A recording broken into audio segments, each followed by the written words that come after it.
thought, to a chapter called Mandy later the same night. Mandy. Joining forces with Mother Burns, Jamie Burns found his niche. She gladly accepted his mumbled offer. His intelligent blue eyes matched the concern in her own. He would be quite an asset, she recognized immediately, speaking firsthand of horrors inside the mines, of undignified death after years of mine work, of forged birth certificates that permitted young boys to labor alongside their fathers. Another Irish immigrant, Mother Jones was glad to find a kindred spirit in one young enough to be trainable, old enough to be believable. She saw in him a successor. Her own children were dead. Perhaps this red-haired disciple could carry her message after her death. For Jamie, she was mother and employer, angel and devil, inspiration and nemesis. 40 years his senior, her energy astounded him. She slept very little and rested not at all. She taught him everything there was to know about people, what made them think, how to appeal to people very unlike himself. She groomed him in her image.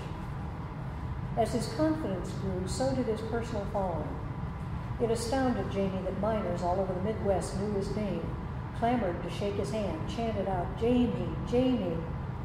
He found that he loved the rallies, the traveling. He was good, nearly as good as his mentor, at encouraging sign-ups. If he was lonely, it was only late at night when Mother Jones had retired and the others in the traveling caravan made their way to taverns, looking for Irish stout and available women. That life grew old, the women shallow and needy. After a few years, when the younger men took off for the taverns, Jamie accompanied them only rarely, and usually stayed only long enough for a glass of ale or two. Until one night, there was one woman who made him rethink his lifestyle. He met her by accident as he trudged away from the Union Hall after his first solo rally. His head was in a jumble of excitement and scrambled by the post-excitement letdown, which renders a man brainless. Her name was Mandy, and she nearly stopped his heart.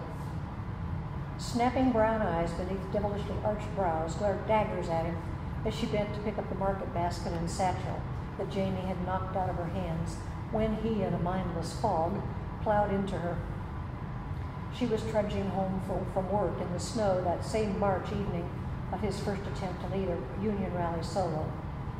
He stared stupidly at her, bewitched by the fire in her demeanor, and too stunned to realize that as a gentleman, he should be picking up the meager groceries instead of letting her do it while he stood open-jawed. "You damn clumsy oaf, why don't you watch where you're going? You'd think I had nothing better to do than chase apples around the courtyard, in the snow no less, and at this hour." In spite of the fury in her eyes, her grumbling voice was more beautiful than any church hymn Jamie had ever heard, than any Mozart sonata, lyrical and womanly, reminding Jamie of the tales he had read of sirens who lured sailors to their death with their mesmerizing song. The fog from the Union rally was completely gone in a wink. He had seen her before. She was a serving maid at the Inn of the Shamrock, a pub frequented by miners and steelworkers. The Rock, as locals called it, had been recommended by the miner family who hosted him on his first visit to town. Jamie found it was a nice warm pub, and now he stopped there whenever he was in Gerardville. It reminded him of his Irish home, and it was within comfortable walking distance of the hotel he now preferred to sleeping in the homes of strangers. As a bonus, it served good Irish stew and boiled brisket, foods he missed sorely from his childhood in Ireland. Mandy handled her job in the unruly miners with skill. Efficient as she was spirited, she could balance a tray loaded with tankards full of ale in one hand, while pushing drunken miners away with the other hand and an oath or two. Jamie had laughed at the bewildered look on the faces of some of the younger miners when they received her tongue lashing.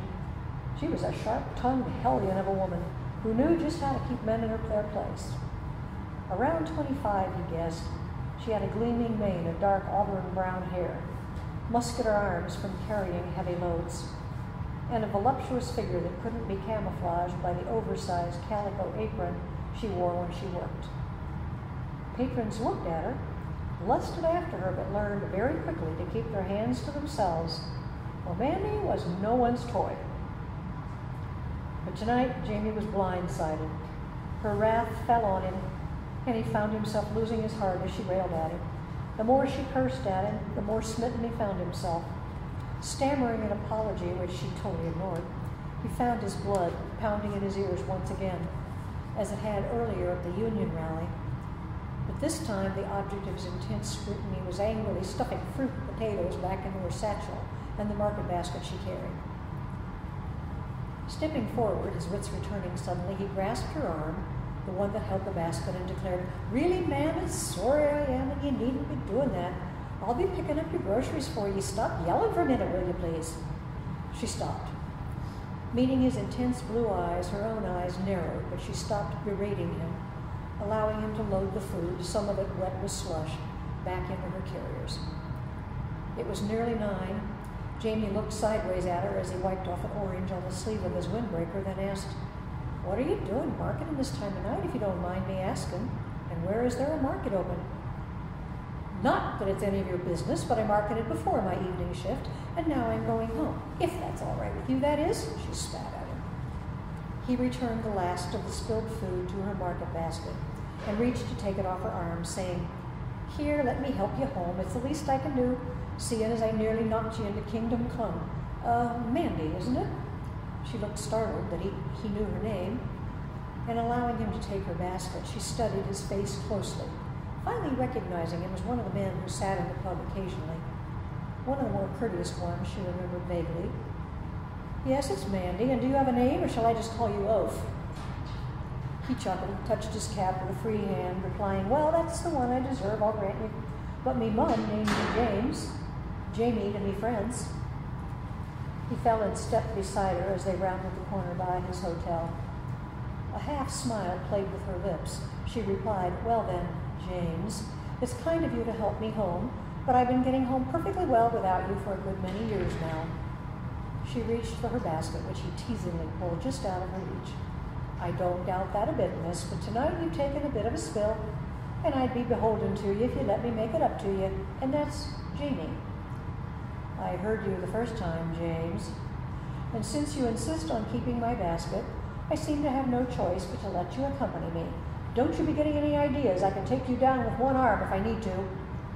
"Oh, yes, ma'am, I'll be remembering that. Don't you fret," Jamie replied, tipping his hat once again and flashing his most brilliant smile, full of white teeth and surprising dimples. Mandy found her anger beginning to evaporate in the warmth of that toothy grin. They trudged through the wet snow past the business section of town and into a block of brownstone, somewhat aged but still well kept. As Jamie looked around him, a fire wagon passed a 2-horse carriage, throwing slush their way. Unconsciously, Jamie turned his body to block the spray from soiling her coat, earning a smile and a slight bob of the head. "Thank you, that was kind of you. Drivers don't seem to care anymore what they cause. They're so in love with speed and power. Give me a steady carriage horse anytime." Yes, it was a fire wagon, but in his 36 years on Earth, Jamie had known many women, quartered a dozen, even shared a mining cabin with one attractive young wench. But he had never been in love, not, that is, until this very minute. The power of those feelings fought to surface, threatening to break through his joking veneer. He suddenly wanted nothing more than to taste those lips and strip away her self-protectiveness, to offer himself up as a human sacrifice if anyone ever threatened to harm her or besmirch her virtue. In another minute, they reached the street light on the corner of her block. "It's right over there, my house," she said, looking up into Jamie's smoky eyes. The light of the lamp burnished her hair and lent a lusty glow to her face. Jamie found it hard to speak or even to swallow as she reached for her packages. He just held on to them more tightly, pulling her arm closer to his side. She didn't wear a wedding ring. Did that mean she wasn't married? Did he dare hope? He wanted to ask, struggled for courage, and finally blurted out, "Do you have a husband, may I ask?" And then was instantly horrified that he had revealed too much, his face turning bright red with embarrassment.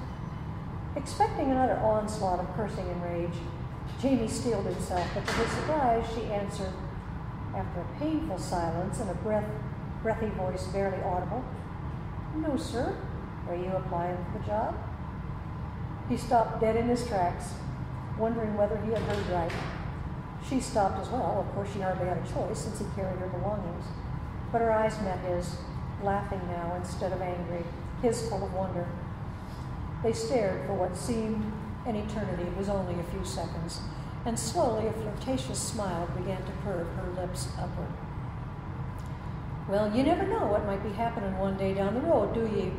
he responded in a voice strangely husky. Seeking her eyes, questioning her with his, Jamie felt a strange sense of communion, an invisible link forging itself between them. All anger was gone from her face. In her eyes, he saw another kind of fire altogether, stirring his blood, making him take a sharp breath. Although the night was ugly and snow-filled as the walkers reached the brownstone in which Mandy lived, both of them wished they had another mile to walk.